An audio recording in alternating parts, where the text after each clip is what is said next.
Okay, live once again on a Sunday morning. Well, I've been trying to get caught up on a backlog of videos I had. How many of them did I post today? I got up there. 1, 2, 3. 3. Actually, 4, 5.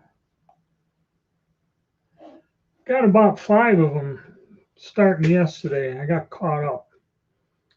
A lot of range footage discussing the budget ARs and this very bizarre flat spot in our economy. In a weird way, everyone says it's a Trump slump, but there's something really different this time. I mean, prices on stuff are being lowered, and I like warning people that much like you can still find a Turkish pump shotgun for about $100. A Hatfield. How you doing, Rod? You can find a deal like that online. Of course, like I said, you always got to add about $50 for shipping, handling, sales tax. So if it's $99.99, you're looking at 1.5. Okay. NTB. All right. So you got to bear that in mind. So when you see these rock bottom prices, like I say, AR's going for $350, okay, you're talking 4. But for a brand name like Radical Firearms, Anderson, which I don't believe is bad, and all these other types, that's still a pretty substantial discount. And the weird thing is, with some of them, I went to the gun shows and found out the door prices that matched that. So this kind of revived the gun show thing again, which a lot of people were questioning, do we even want to go to gun shows anymore?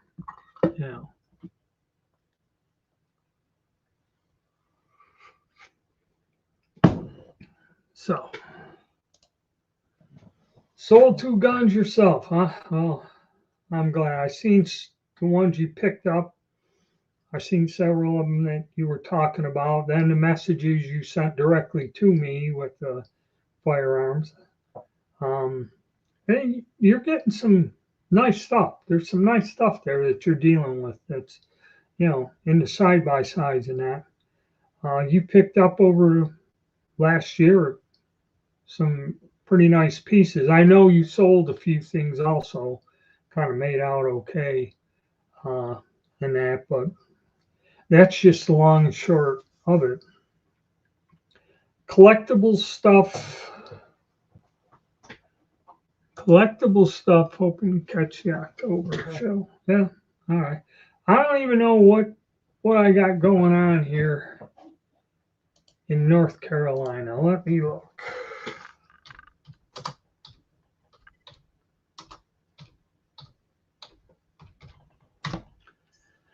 Let's see what we got. NC Gun Shows. Salisbury. September 27th, 28th. That's next weekend. It might be worth the drive down there.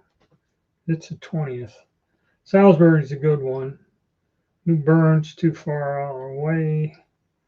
Statesville, that's 6 shooters. 6 shooters. Wilson Gun and Knife. Fayetteville in October. Fayetteville, it's a long drive and it's not what it used to be. 6 shooters, he's pretty much every other weekend. He runs a small show, but really not Hickory, C&E. C&E at Concord.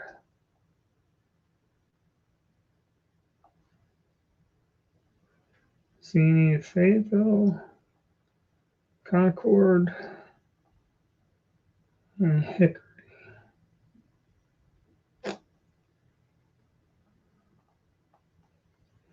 Raleigh in November. Winston-Salem in November. Yeah, you never know. All right. Let's see. So yeah, I got a few, but are they worth it? I'm kind of tapped out from doing budget guns. Morning from Texas, Joel.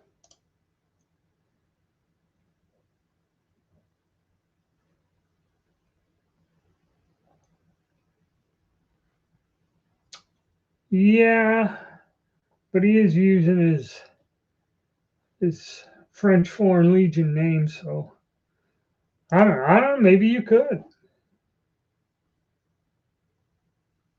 Like Ghost. I'm like Ghost Channel. I mean, yeah, I had that other one. Thank God I had it. I could actually get some kind of information out. But as usual, when you got 25,000 subscribers and, maybe 100 people out of that will actually stay in touch or care. That's the weird thing about YouTube and the fact when you put out information. I mean, everyone thanks me for, and I get a lot of positive things from people, and I'm grateful. I'm not trying to be an ingrate, but, it's basically people just want the information they need for themselves, and then that's kind of it. It's just like, it's like being a reference. Sometimes I kind of get a little pissed when people just, well, what about this? And I never owned a firearm like that. I don't do that. And they get upset that I can't give them an answer, but I'm not going to give them an answer about something I have absolutely no knowledge of or no experience with. I don't, this isn't a giant reference thing inside my head. I have so many different things inside my head. It's so confusing now it is, but yeah, I don't know. But anyway, we got some new budget guns. Finally picked up one of them Italian M34s. Okay, I guess PSA had them on sale, and they must be getting towards the bottom of the barrel or something.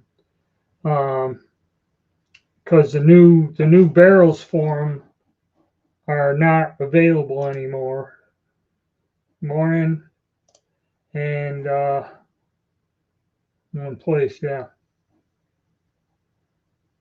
Is a bridge too far? Yeah, that's about it. I mean, if you want to keep on top of things, you gotta really watch. It's like this Model 34. I've watched did a few hours of research on these pistols, okay, from numerous channels. And a lot of them I'm not going to mention because even when I help them, they don't mention my channel. So I'm not going to mention theirs anymore unless it's somebody that really I don't have an interaction with. But anyway, so looking at what the people got, you either get them with the end of the barrel screwed up. And when I do a video, I'll cover the reason why they did all that stupid crap. And they did solder, high temperature solder, whatever they threaded on there, and that's what screwed the guns up. Okay, a lot of them. And I watched all these people's videos, and I was tempted to get one. I wouldn't mind getting one. Now, there's plenty of originals from World War II that entered the country long before that fell into a category where it was banned from importation, being the small size Saturday Night Special. That's the issue with this particular model of weapon. And why they did the weird stuff with threading the barrels. That's all tied in together. But the thing is, I'm watching what's going on. And even if you bought one that had a brand new replacement barrel, everyone that honestly shoots the gun, and there was 2 or 3 channels that I found somebody actually honestly went and shot the pistol with the new US made barrel. They had problems. They could not, they didn't come close to hitting. Okay. So the new barrel, yeah, it's new, but it's not fitted right into the gun. And I'm going to get more into that once I study the mechanics and everything. I actually have spare barrels that I'm going to try to fit to my pistol and see what happens. And they need to be repaired. They're damaged. I bought damaged barrels, and I'm going to repair them and try to fit them to the one. So that all might be done on Rumble. I can't do that on YouTube. So the videos of me getting into the details and showing you what I've done must be done on another platform other than YouTube. But I'll leave some kind of link so you guys can go watch it. And I noticed, because when you got the new barrels, they added a little more to the gun. Okay, got it up there into about the 400 range or more. And I noticed that. And then some people did okay with the weird thread thing on there. And then there was another one, somebody went and just shortened them all and redone them. And those people didn't have any issues. So I was curious myself. But once I got a few of them and seen the extent of what's going on and all this other stuff, and I will show you in the video, the thing people don't realize is those guns, even up until the 80s, Smith & Wesson Colts, they were all hand fitted. Okay, the final assembly process, the machining was not that close. We live in this friggin' CNC world where they believe, you made it, that's it, it drops in as long as it's held within 1 or 2 thousandths tolerance, it should fit. But I've already seen, just looking at the spare barrels, there's manufacturing size differences. Okay, so over time, the gun has been produced from the 30s all the way up to the early 90s. So chances are there's been changes, revisions, and slight size differences, okay, in each item. So that's something people just don't comprehend, and then they wonder why. I shoved the new barrel in there, even though I had to give it a couple taps, and it doesn't quite line up right. So yeah.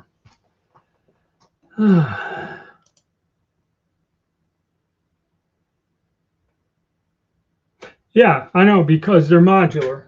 Okay, AR is modular. If you set that thing on the end of the barrel, I don't know what you call it, but it's where the bolt locks in the chamber or whatever, the extension, the barrel extension. Okay, what you do is when you have your chamber reamed, you would thread that on to a certain point. And then once that distance, that a standard bolt. Now, AR, some tolerances have to be kept within 1/1000th of an inch. Okay. So that basically any barrel you pull off should be set that a standard size bolt to the set tolerances would headspace correctly. You got 5/1000ths one way or the other. You got, from 0, you got to 5, then after 5/1000, 6/1000, you'll get a no-go. So you got that 5/1000 gap, 2.5. If you keep your stuff within 2.5, then it's hunky-dory. The reason you get a lot of light strikes is that firing pin only protrudes about 35, 40/1000. Okay, so you got to have good ammo and a tight fit. The Russian stuff, the reason my AR-47, I had a batch of Russian steel cased ammo. The primers were 15/1000 below the face of the bottom of the cartridge. Now AKs and Mosins, they have a firing pin sticks out 60, 70/1000. Okay, so a lot of it is in the gun design.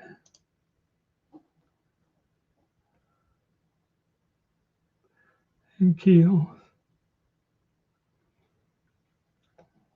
Well, I don't know. Okay. Hugo's see, the thing about Yugos is they reworked the 98s, and they actually made a 98 where they just ground the Nazi stuff off the receiver, re-engraved it, and then took, for a time there when they brought all that in, the stocks, the hardware, the barrels, everything were KAR 98 spec. Now, the post-war guns that they made, okay, after they ran out of those parts, they started manufacturing their own, and there were some changes to it. The bolts are a little bit different and everything else. That I don't know. Because the only way for me to be able to answer that is I would have to see what barrel you have that came off a Yugo and measure the thread and see if it fits in there. That I don't know. Okay. And the only way you're going to get an answer to that is if somebody that has the experience or has a bunch of parts laying around that you can measure to check. Okay, that's unfortunately, that's it.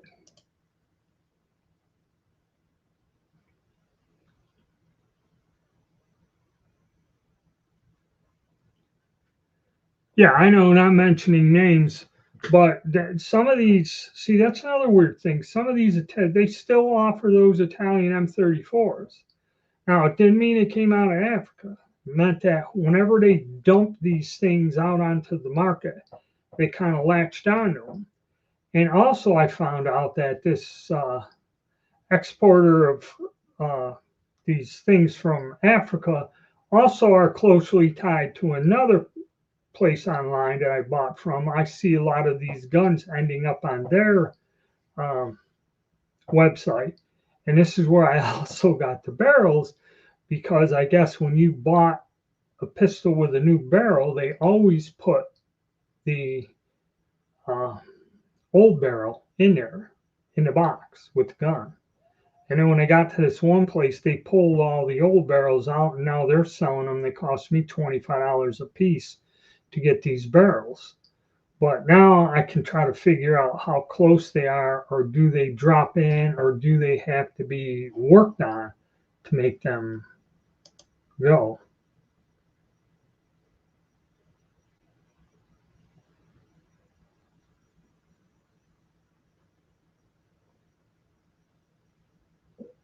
All right, there you go. You got one answer. See, I don't know. Okay.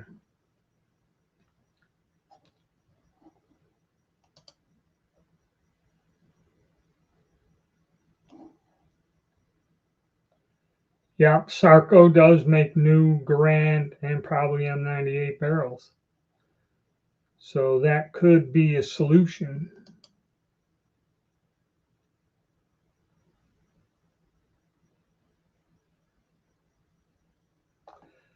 Well, I don't know. Megabait, he keeps trying to post in the comments something about, the value of something, or where, and he was complaining one time that he keeps, in the discussion, he was trying to post stuff and his posts weren't showing up. So they have some way of censoring it. Write it out and say units, like 250 units, or 50 units, 25, whatever. Write it out like that. Just don't put the signs and symbols for, and we'll everyone here will kind of know what the hell you mean. And about putting companies up. This one, see, this is, okay, we are live streaming on YouTube, but we're using the software from StreamYard. And it was StreamYard software. He kept getting censored, yeah. So. See, it's tough. But yeah, you can try it. Try it. If anything, they'll just not let it post. Yeah,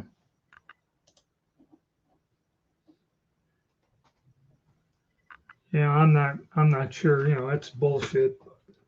See, they don't want you. See, I'm get my ads I have ads. I don't have no sponsors, but I have Google ads. And I'm part of that thing that every time someone clicks on an ad, I make 1.5 cents or something. But with all the videos, see, that's the videos, all mine are monetized.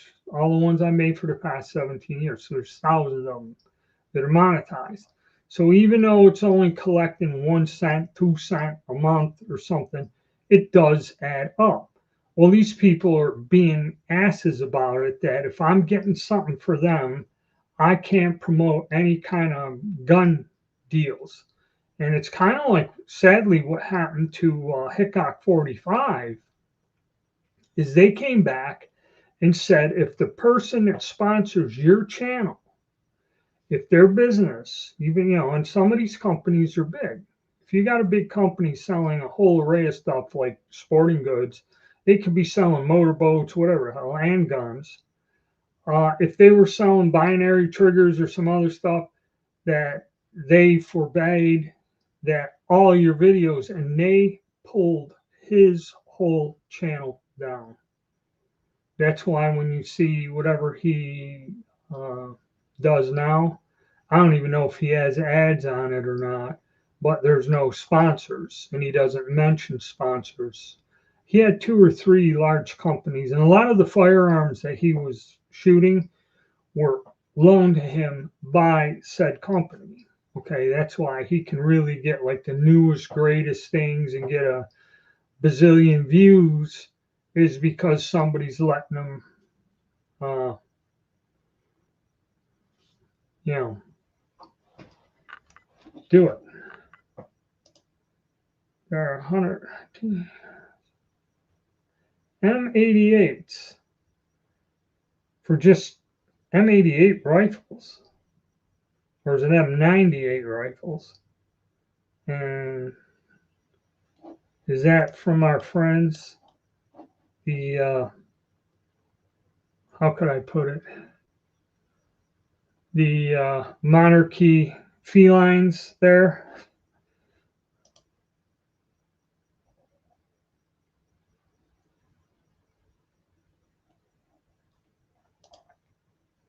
Pistol.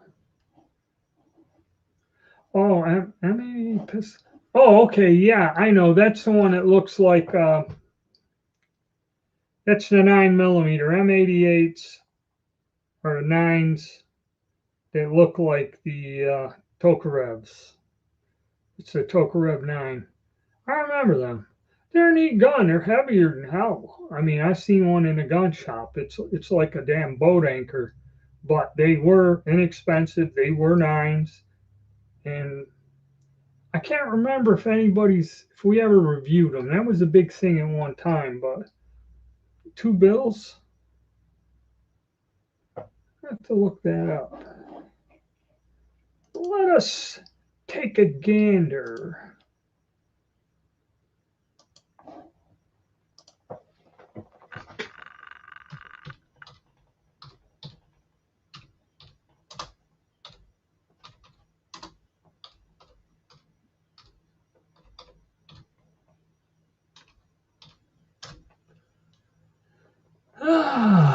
The Star 88. Do, do, do. Okay. Now they got some over here. They're out.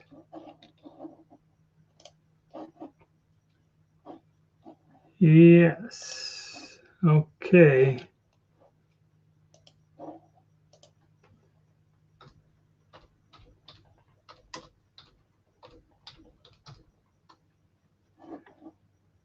Let's see what they got.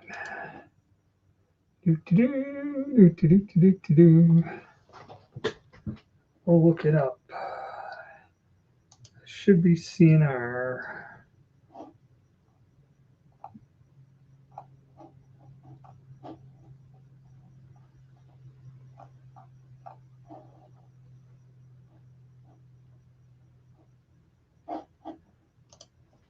I'll do this.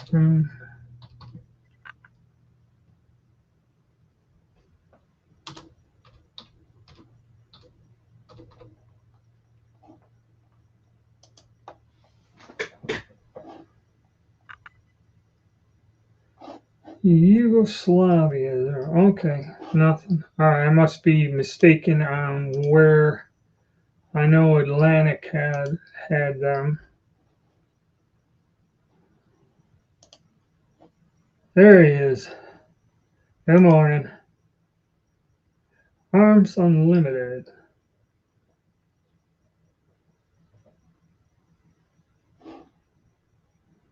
Let's try that then.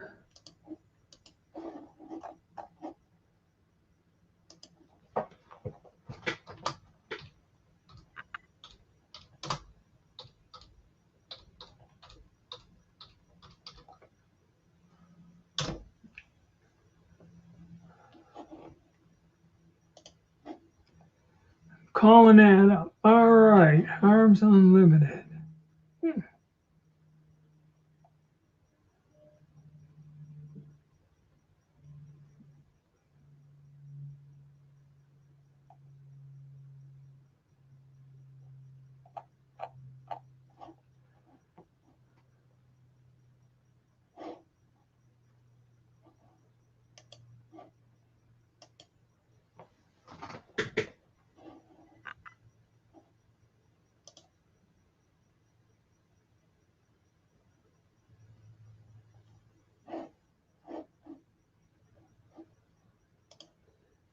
Okay, yeah, that looks like.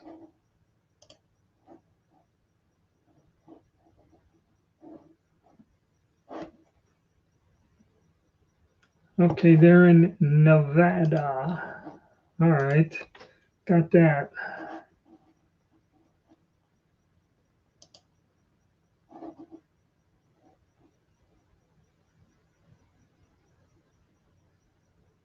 No, that's okay. Old Western Scrounger. See, they're not blocking you. You're getting across. So I don't know. I don't know why Megabait had all these problems. Okay. Of course, he may have been putting like the $sign this that this company. You guys are just mentioning a company, and you're not mentioning a price or what it is. Okay, just saying, hey, this company has good deals is one thing, but to put the deal, a link, the price. Now, I think that's what the hell it is. Um, I don't know. Okay, but yeah, I bought. That's where I got one of them Yugoslav. They had them. I was just watching them, and they come up with the M70s in 380 auto, which they were the only people that had them. I bought one of those pistols. They because most of them are in the 32, which was what the cops were issued. I have no idea what they said pistol of honor or something the 380s were. Okay, and some guy from over there in Yugoslavia tried to tell me, I don't know if it was given to you when you retired or if it given to you as a reward or a promote when you got a promotion, you got that gun or something. I have no idea. I still don't understand it, but I got one, and I've never seen them available again. And Western Scrounge have them. I also got the Yugo version of the Tokarev, the one that has a longer mag. I got that from them too. It was a good gun, a good deal. But some of the stuff they got on there is insane. Like them British rifles is crazy, and them French pistols, the 9mm, they all want $1,500 for. I don't know. There's a pin. I believe there's a pin, and they're pressed in. So you're going to need some kind of a setup. I don't know how they do it. They used to make a hand press for, I don't know if it's for Makarovs. See, I have a P64 that needs a barrel redone, the Polish one. If I could get that, barrel pressed out of there or something, and a new one, a replacement, put in, that'd be great. But nobody, because somebody was making 380 barrels that were threaded, and some politician was assassinated with it, so they wiped out this company that made them. But that's how they're. I think there's a pin, and then they are press fitted into the frame.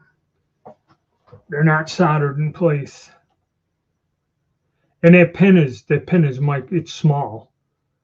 Okay, that's why you have to have a special hardened tool to kind of drive that thing out to begin with, and then press it in and out.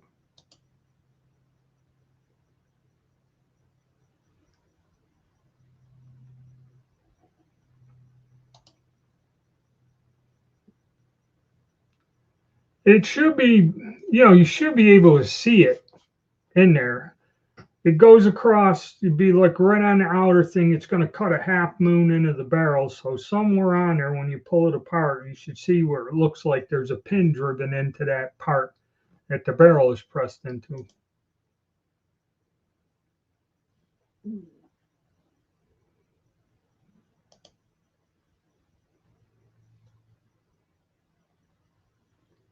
Yeah, okay, yeah, because I remember you were trying to do that. You were trying to express yourself with something. And when you were putting the company and probably with the dollar sign and all that other shit, they didn't like that.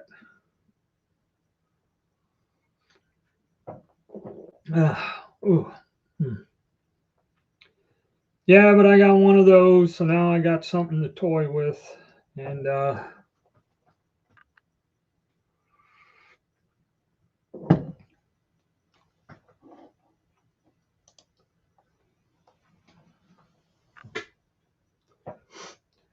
I still kept all mine Makarovs. I just reload the ammo.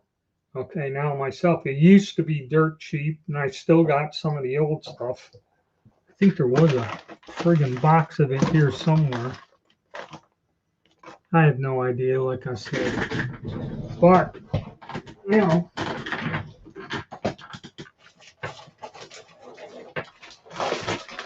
when you reload, it's not a problem.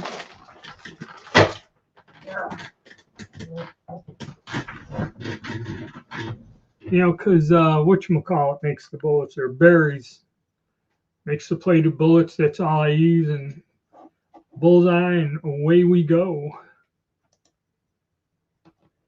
Yeah.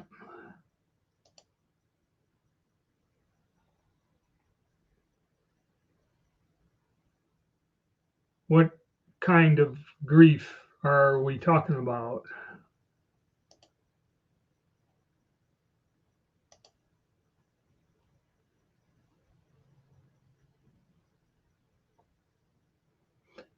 Yeah, I bought several things from them.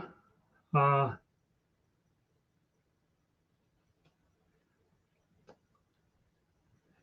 and OWS is like I said, sometimes the stuff's good, sometimes they get some unique things, and that's where they got you. They're the only ones that do it.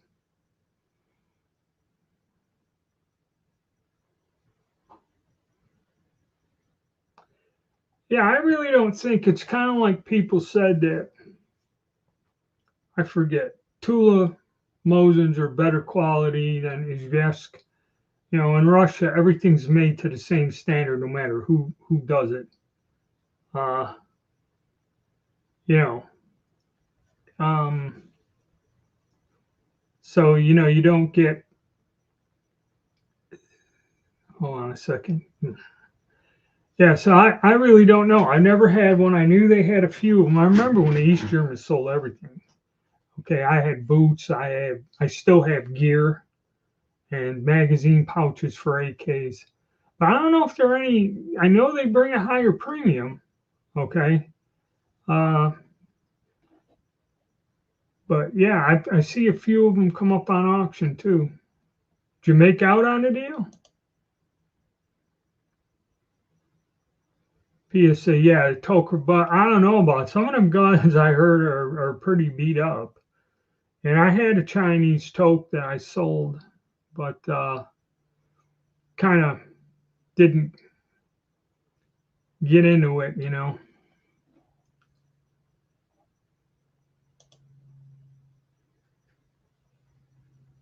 Yeah, bug. That's what I got. They're kind of the best.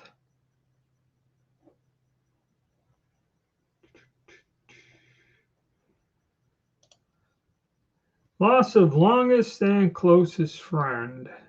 No, I kind of do not have any advice on that. Mess around with parts kits. Yeah, I did. Mostly AKs back in the day when they came with a live barrel. They were not that difficult to put together. I had several others. I just never could, like FNs and that. And I mean, it was like 8, 9 years I couldn't get a receiver. And then when I sold the parts, next thing you know, bang, I could find receivers. I did. But now the parts kits like VZ61, you can get a barrel, you can get a semi-auto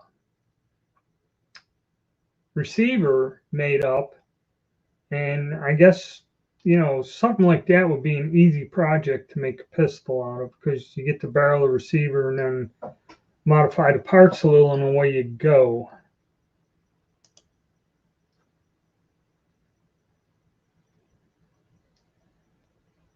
Oh, I've seen them. No, 16-inch barrel and shoulder stock.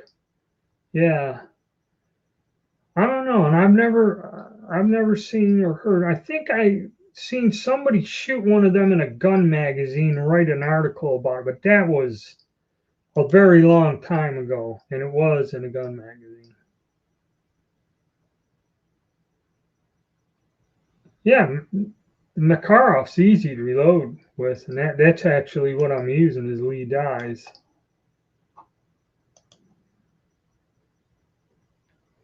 To be a gold mine for well, yeah. I mean, a lot of shows, even the Greensboro show, there was all kinds of surplus guns years ago.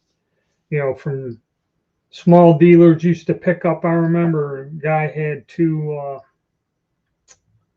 brow rifles. He wanted like 300 a piece for them or something, or 350 a piece for them. That was 15 years ago or something. It was kind of high, but I should have. You look at that and you see that stuff and said, man, I should have grabbed it. But then again, trying to turn it around, trying to liquidate it and get your money out or make a profit is another pain.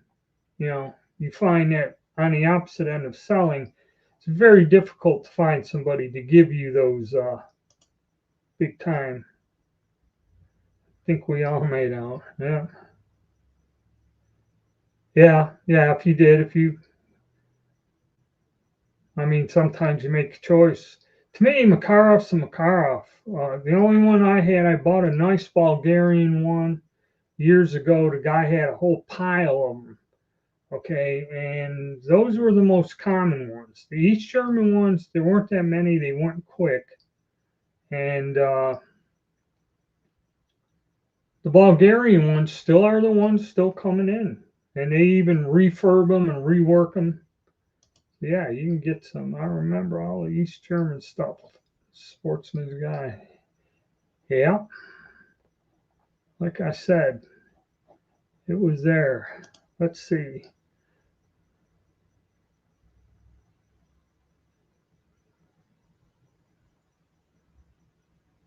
Yeah, that's that place that's down in Charlotte, North Carolina. That guy makes the 3D printed uh, receivers. He actually sells the actual functioning pistols also.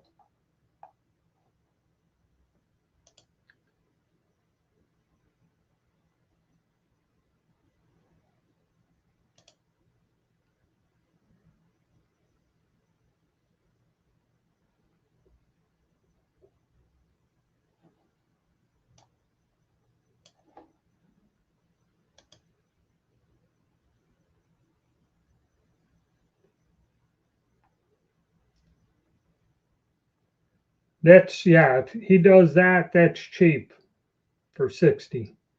That is because I forget what the machined ones cost. They're not cheap.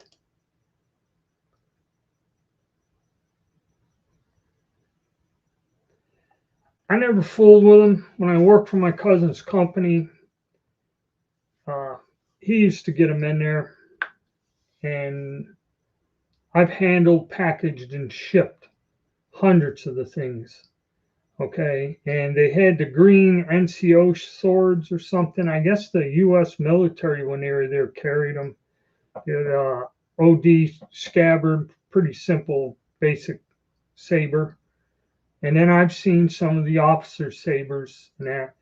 And back then, you got to know what you're dealing with. Uh, I never really got into. I was never an edge weapons guy, you know.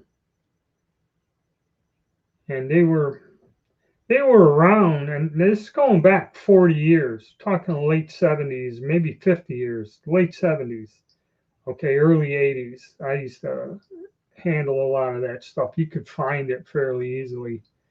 Uh, but now, and I don't know what prices, and you got to make, I don't really think they fake them that much, but do your research and, you know what you're looking at. That's all I can say, but never really got into it.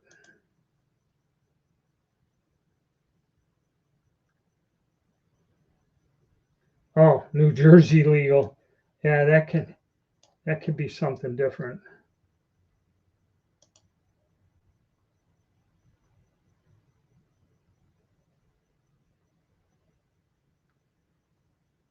Yeah, I know. Well, the AKs, you could buy the receiver, but you had to rivet it, take the rivets out. You had to press the barrels. See, the reason I liked them with the live barrels, drive the pin out. I had all them jigs and that. Drive the pin out, and they had an old, beautiful hydraulic press at work.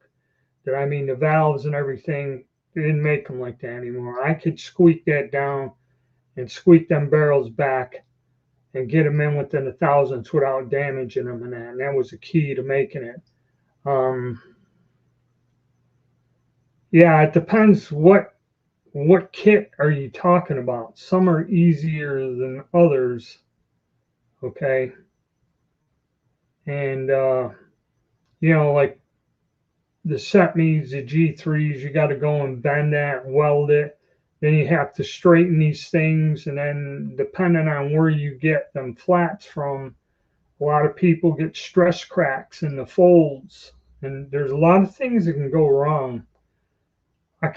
Plus, I'm not working anymore, so I can't wait for the shift to end and being good with the man. I was lucky. There was a place the manager let me go once my shift ended and everybody in the office left after 5. I could stay late and then use some machines that weren't doing anything to get ahead.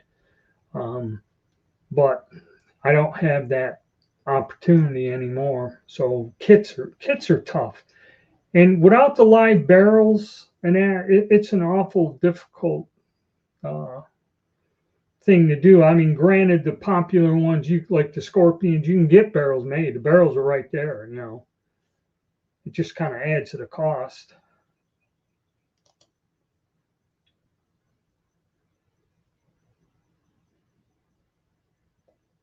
Ooh, they're making Trail Boss again. I remember they stopped making it, and everybody was whining and crying. That was years ago. I still got a ton of it. I had a keg of it up here on top of the filing cabinet. Somebody offered to buy it from me. I said no because I still use it in a lot of loads. I developed a lot of nice cowboy action loads using that powder.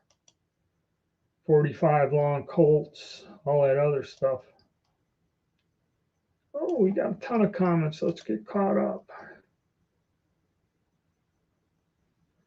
Me, Salisbury next weekend, Salisbury, North Carolina. That's a good show. It's a big show. It's a good show. When I went there last year, kind of really didn't see nothing I liked. But when I went to the Winston show a few months ago, I was finding deals where I got that AMAX. Of course, it ain't a top of the line gun. And I bought the Jawbone, and they were out the door. Okay. The same, at the same price, if not less. They were better deals than what I could find online. So I may check that out and see if I can find something there. Yeah, like I said, 350. Yep.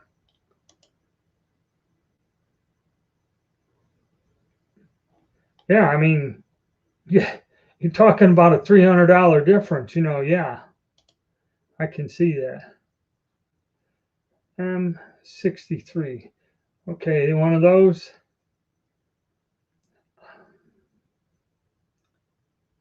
Yeah, I don't know. There was a guy, one of them Polish, if that's the little pistol, he had a welding jig that if you knew how to weld it up, you could weld them frames back up. The ATF put him right out of business.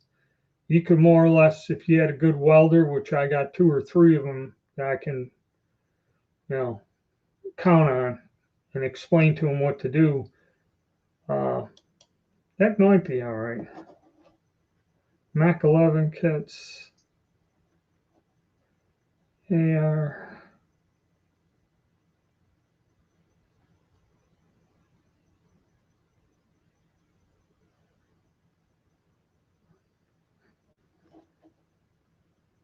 Yeah, see, I kind of got out of the kit things.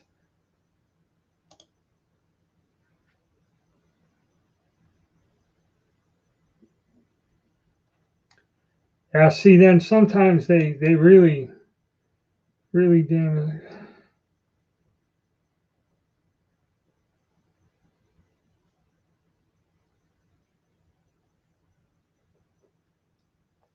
Can't making. Oh yeah, any type of manufacturing. That's what I got suspended for, is actually casting bullets. I got a custom mold to cast bullets either for the Swiss Veterlies or one of them, and I cast the bullets. I took them out and I gave the measurements, the raw measurements, and that's what they suspended me for, is making that video. And that was like 4 or 5 years ago.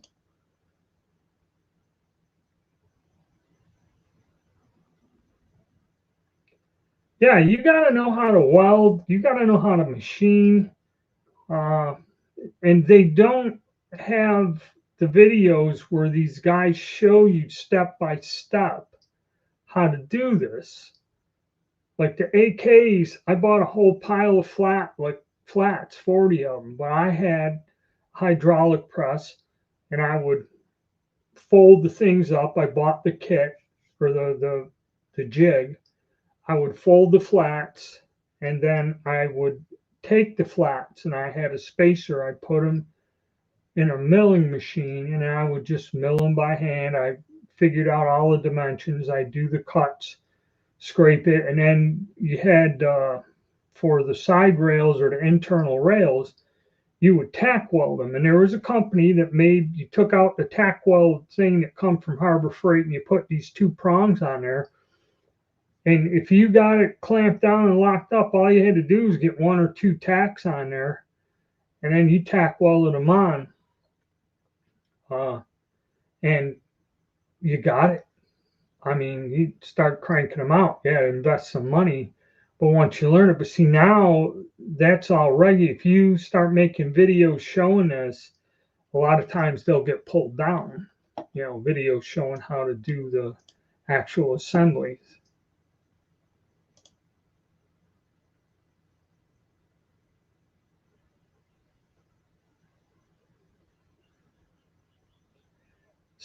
Oh yeah, you're talking 3D printed. That's verboten because they supposedly make everything. Uh, I guess I've never fooled with them, and I've seen people make stuff out of a plastic material. Those little that was another thing that got pulled. Them little magazine blocks for like the Carcano. That guy made them. They're 3D printed. You put them in there and lock them down, and they would drop the cartridge down enough to single shot your M95s, your Carcanos, and everything else. He did all that with 3D printing. And I had a video promoting that, and he gave me a bunch of samples, and I ran them through all the. They pulled that down. I guess maybe for the 3D printing.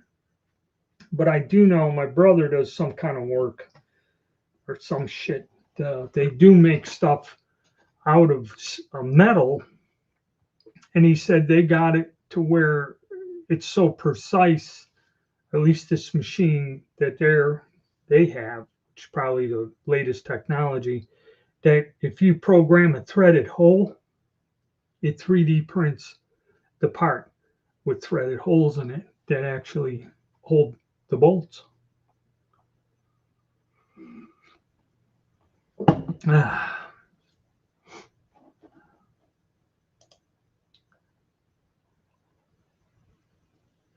Yes, that's true. That's a very true statement. All right, man, you take it easy now.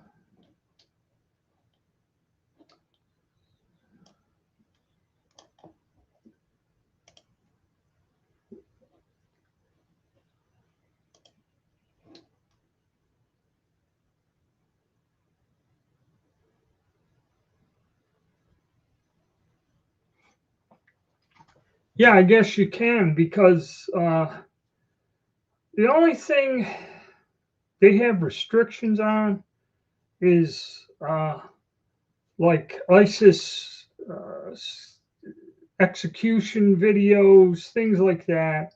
And like I think bomb making, maybe you really can't put that on there. But doing like gunsmithing work and that, I don't think they do not have this thing. See, YouTube has this thing of any type of modification of a weapon. I guess changing the stock on an AR, pulling it off, putting it on could be a violation of that, okay? Or making ammunition. Now, a lot of people have reloading. A lot of people get confused and go, well, why is it one guy's got this reloading thing?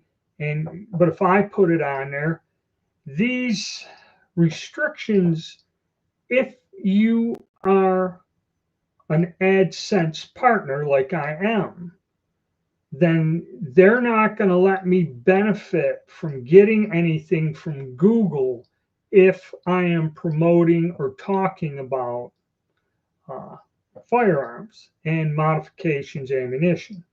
If you're not on AdSense and you don't have any ads, that's where you see a lot of these channels, these guys can say things. But the modification of firearms thing, see, that's why I see a few of these videos about making like a set me see receiver and that.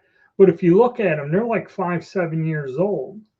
So I don't know if the AI hasn't just gone through and found them yet. See, because a lot of the things I'm getting gigged on are like 4 years, 5 years old.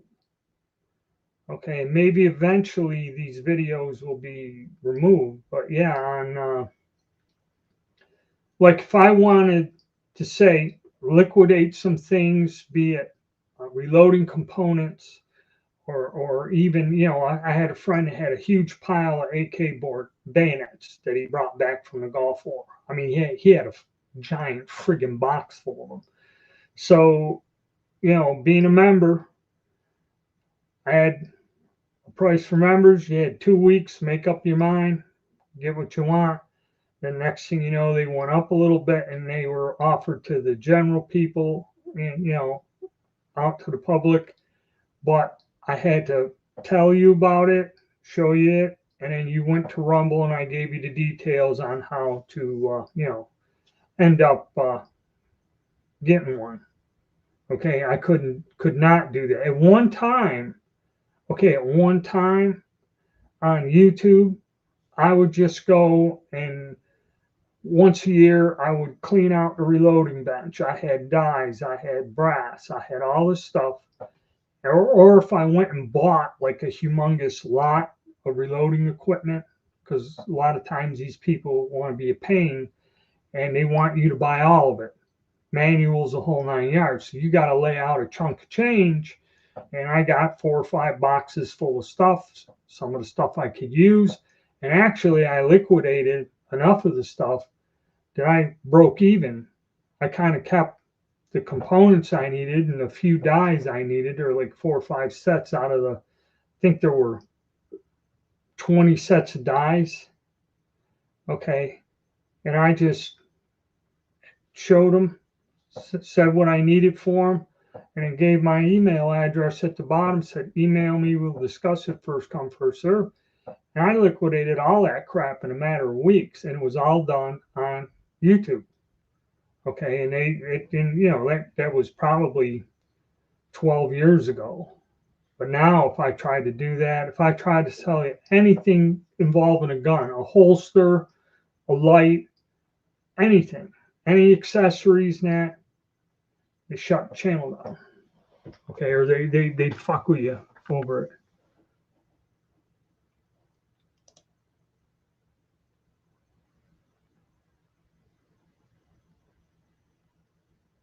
If you load a muzzle loader on YouTube, no, I don't know. See, muzzle loaders, they kind of really don't do anything because I showed where I modified them. It's when it's ARs or something. And another thing, muzzle loaders, you don't get that many views. Okay, but 50 round magazines in an AR or something like that, or the burn downs, that they get 10 billion views.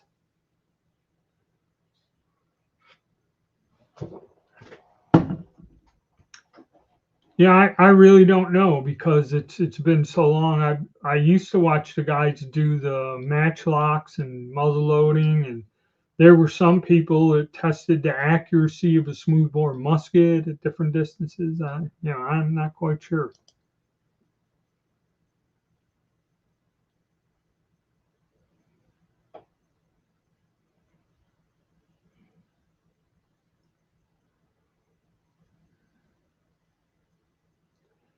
Yeah, selling ammo is easy, but yeah, if you sell the rifle, you might as well sell the ammo. I don't have that problem. If I sell one thing, I usually have something else that uses the ammo. But yeah, package deal.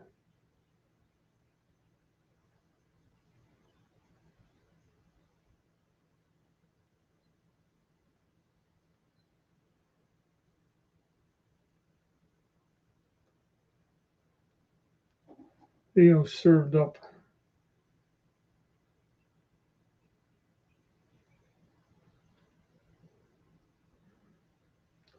Yeah, I don't understand what the big deal is. And I seen one where a guy and his little daughter went and took one of them Chinese aluminum uh, solvent traps, and but he said he had the paperwork and stuff and that, and they made a suppressor right there on YouTube.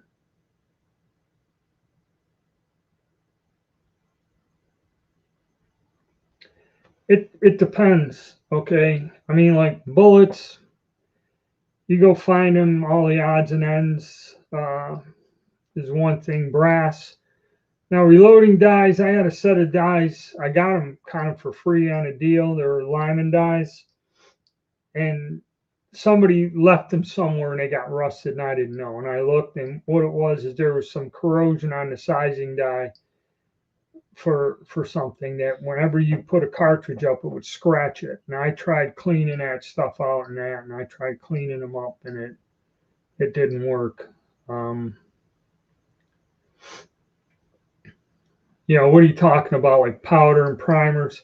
See, that's why they changed the boxes on the primers every so often, so you would be able to tell how old these primers are. Like, I find people trying to sell primers that were made in the 1970s for $150 for 1,000, which I, not knowing where they were stored, I would kind of avoid that. And I like to see if I got an example.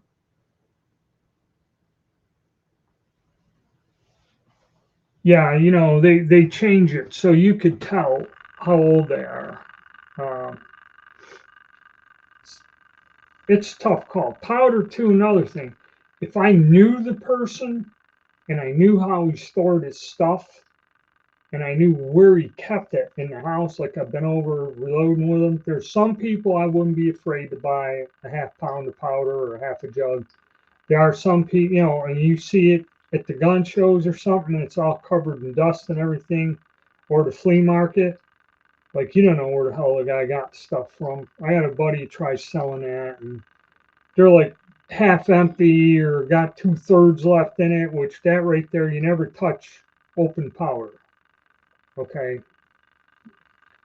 And, I told him, you're going to have a hard time selling this. Why don't you like wipe the dust off the bottles before you try selling it? But, yeah, so I'm not quite sure what you're talking about. Like brass, bullets, dyes, and tools is one thing, but powder, primers, and that's a different story.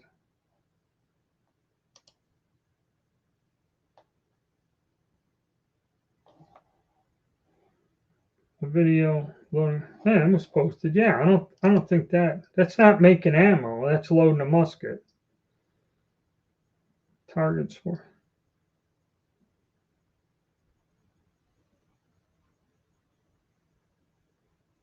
No, I never got the membership with them. I've been on their website. I don't know if I ever ordered something for them or not.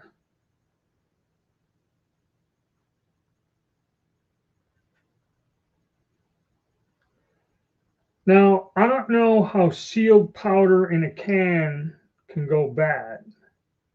Okay. You have to be storing it where either there's an extreme temperature issue or moisture. Okay.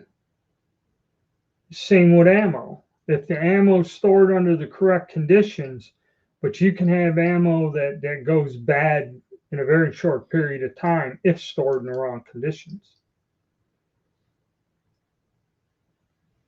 eBay.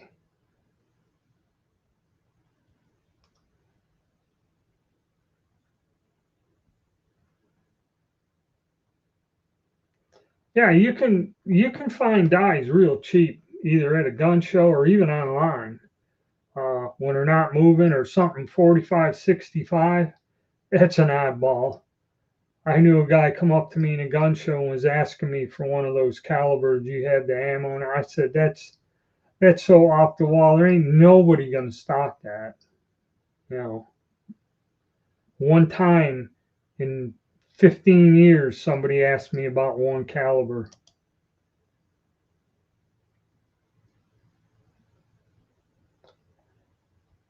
Well, it depends what the equipment is and how hard it's been used. I find some stuff that's like new, and then I find stuff that was just thrown somewhere and rusted. It may be new, but it wasn't maintained. And when you get rust and all kinds of weird stuff in there, it can clean up. But you don't want to pay close to retail value. But does it fall out of tolerance? Something like RCBS or something. I have some sort of a reloading press. I got out of a guy's gun shop, and I'm not shitting you, 40 years ago. Okay, there was a thing on the lever casting that broke and it wouldn't work. I took the thing to work, machined it out, made a steel plate, drilled a hole in it so the pin would go through the main ram, and I'm still using that press to this day. It's the little single stage old red frame press. Not really. I haven't really wore anything out in all the years I've reloaded. Um, Most of it we used equipment is how it was handled and stored. If somebody flung it down in a basement or a utility shed out in the yard where it was exposed to the elements and got the shit rusted out of it, that's not good. Okay. And I've seen some stuff that was pretty old that still worked. You know.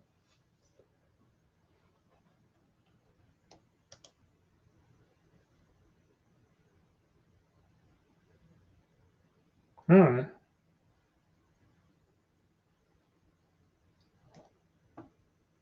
Yeah, I mean, if you find that, I've used older primers. If I can get them at a decent price, And you load up, you use a few of them, and if the box, you could tell if the box got wet. It's the ones that look like they're water stained that you don't really want. But I've used super old primers, never had no trouble with them. They probably sat on a shelf somewhere inside somebody's house for 20, 30 years, and they still go off.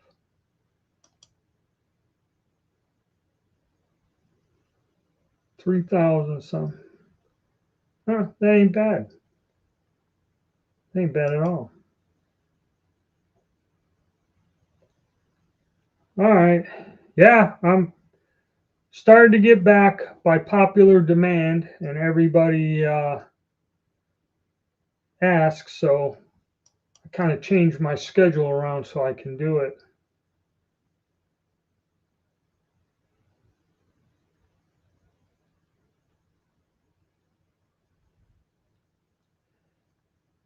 Yeah, I use something else with the bigger things.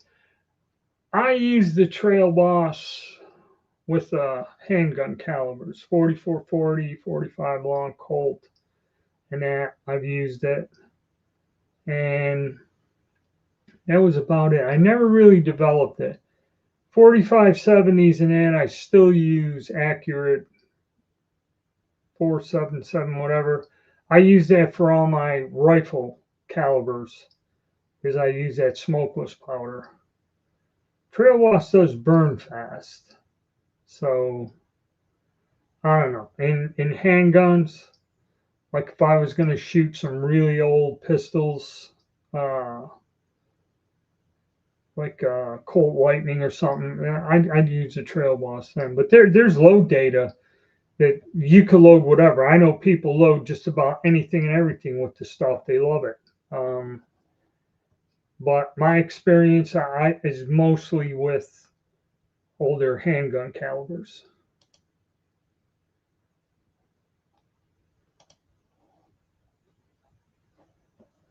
I don't, and I still have some of it. I forget what the hell I loaded. I loaded something, and I had a Trail Boss load recently. I remember using this stuff. I can't quite remember what it was. There's so many things I've loaded. There's so many things I got to do now. My head's just going like this. Sundays to go visit the Legion. Oh, are any of you guys members of Costco? Because my wife loves going to shop there. All right. And every now and again, they will have some sort of. I went there, they had range bags or something. I remember I walked past it, looked at it, and I went back a week later, they were gone. Well, what they had that I seen were these shooting bags. And I thought they were single ones. It's kind of like the one I had for the Mark Lamar rifle. It's a square one. You unzip it, and it's got them 3 pouches and another pouch and all this. You flip it back, and there's a place where you strap the gun down. Well, I was looking at it, and I think they wanted $69 for them or something. And so I thought about it, and I said no. Then I went and looked up online. They had them cheaper online, and all they charge is sales tax. They're like $57 for the 42-inch. Then you got a 58-inch, and they're double rifles or double guns. So there's a divider, and there's 2 sections, and the thing must open up and be wide. And the 58-inch ones are $87 or something. And then they had the ones I was looking at, $57. And so I ordered them not from the store. I ordered them online, and they're coming. I'll do a video on it, but that's a good buy. I forget the maker, the brand name, but I know whenever you get them, even when you see them on the online wholesalers, they have them on sale for 80, 90 bucks. Okay. But I'll do a video on it. But if you do, just check in, just put gun case and it'll come up on their website, and order it from the website. Don't go to the local store. I found it was cheaper back lately.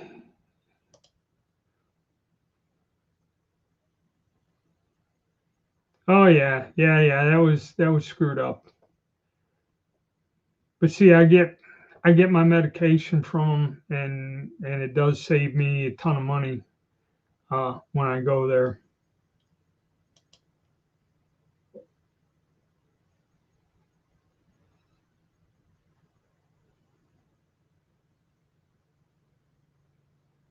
Yep, that's true. But I seen it, and I said, you know what? I could use them.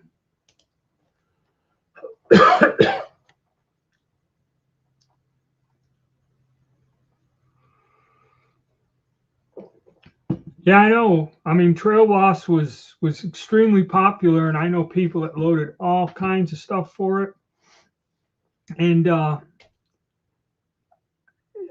I was surprised they stopped making it. I think they made that in Australia because you were the one that did a bunch of videos about it, about the static clinginess of it. And I remember those videos you made uh, helped me, develop some of my loads with it. And I know it was extremely popular, and people used it for all different types of calibers. But glad to see you around, oh my buddy. Hey, Mauserwaffen, how's it going? Charles? So, yeah, so Trail Boss is back. We can, in a roundabout way, talk about prices and things there, um, and other things. And that, and like I said, I have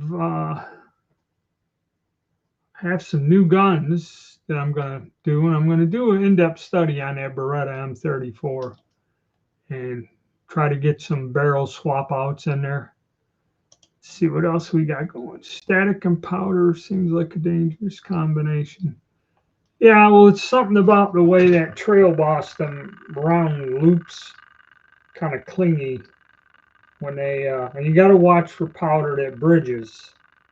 That's another thing, especially when you're using a progressive reloader and an automatic powder measure. You got to watch for bridge.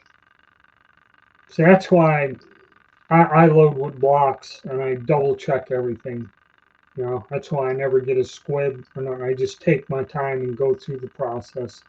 That's why reloading for me is kind of a pain, but I don't end up with no squibs, no accidents, and just force a habit. Buffalo rifle. 2744. Yeah. It's similar, but it's not the same. See that 2744. What the hell is it that I use?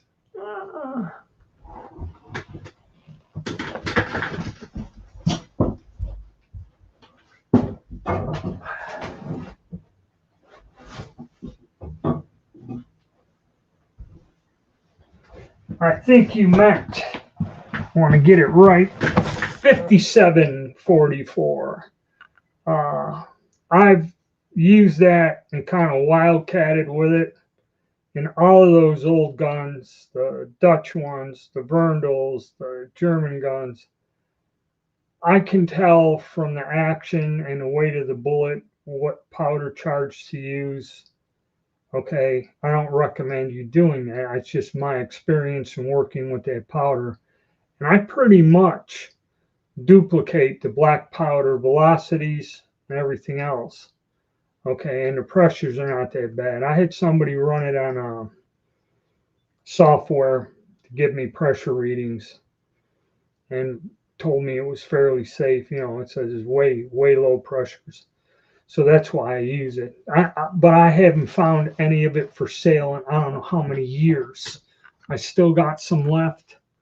And what's neat though is you're only using about 26 grains of the stuff in each load instead of like a 308 or 30-06 where you're using 40 grains. So that 8-pound keg has gone a long way, and I've loaded a lot of ammo with it. Even though it is much, much more expensive. I think it cost me to replace that. If I found that 8-pound keg again, it would probably be a $600 layout to get another keg. I mean, that's our trail boss.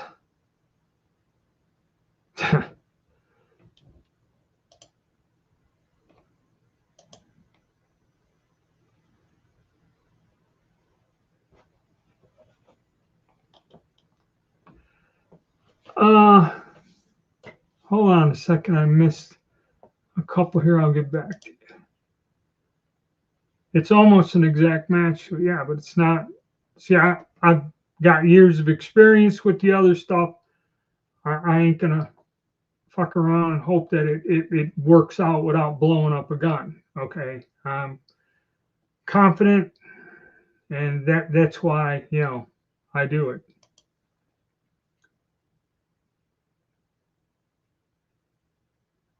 I don't know.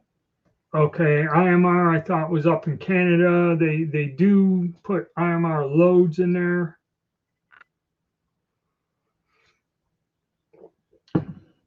But I'm not sure. I don't know who's been sold to who. There's all kinds of deals. I've had some info on it, but I don't keep up on it.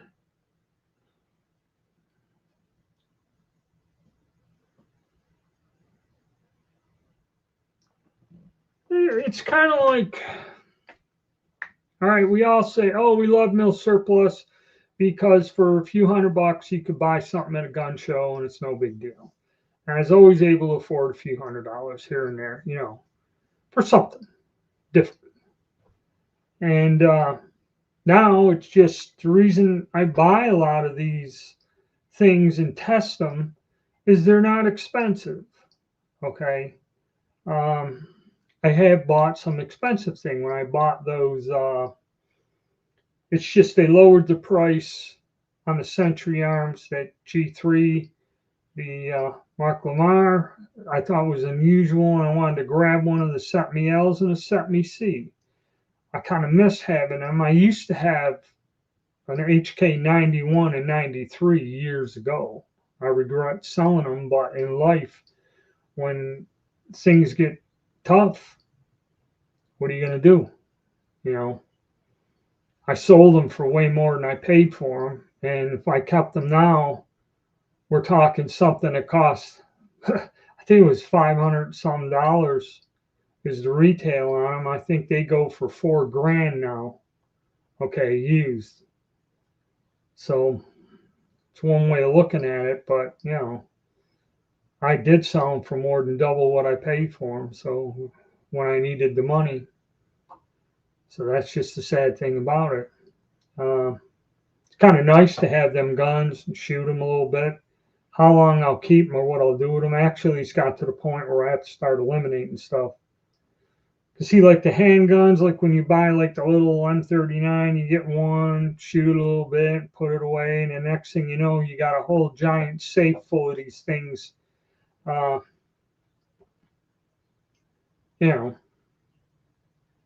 ain't got a ton of money tied up in it. I don't know. I just buy whatever strikes my fancy. Like I went and got some more of the finished guns here. Those were expensive. Those were a way out of money. Okay. So I have no idea. I have no idea what the future brings. I may get some more old. Some people have been asking me to bring back all them old guns like the Verndals. I still have my Mauser 7184s. I haven't fired them in years. I should dig them out and get some stuff going and take them out and shoot them again,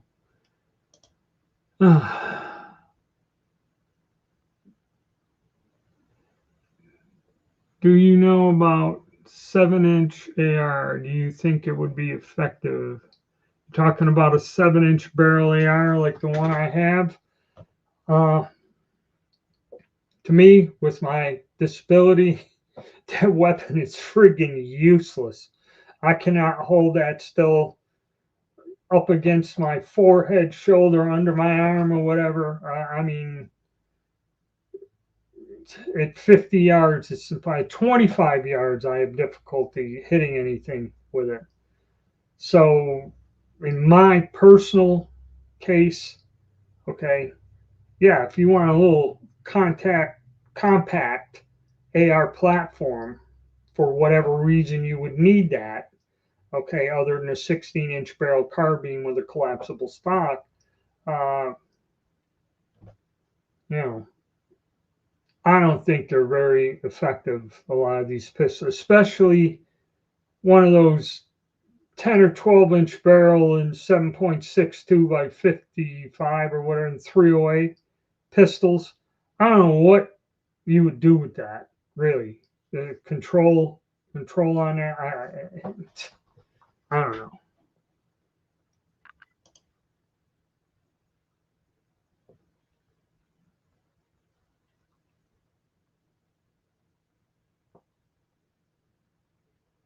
Okay, I believe you.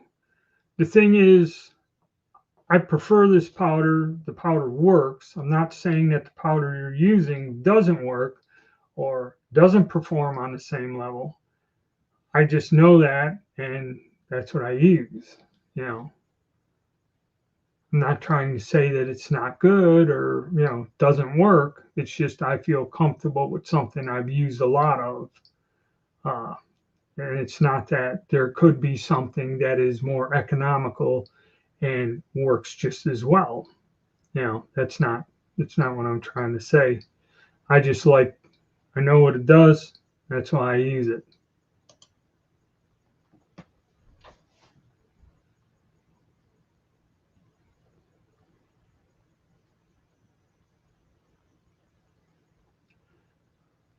All right, bulge in the barrel is not a good thing. That meant a cartridge is stuck in there or part of a cartridge or something.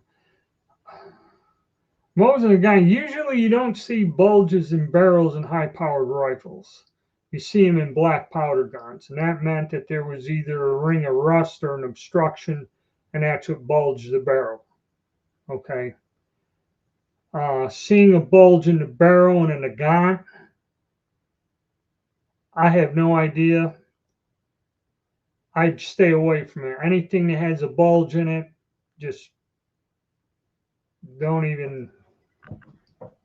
Yeah, I don't know. I have no idea what will cause that, but it's some sort of a barrel obstruction. Okay. Generally, with guns, a certain power, a barrel obstruction would be a very catastrophic failure, even like in a pistol.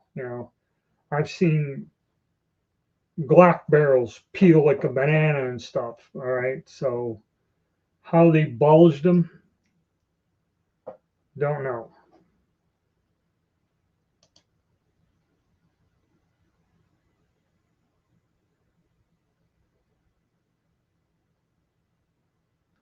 Thank you. Yeah, I know. I just keep, well, it's what I do. I'm retired now. This is what the hell I do for a living.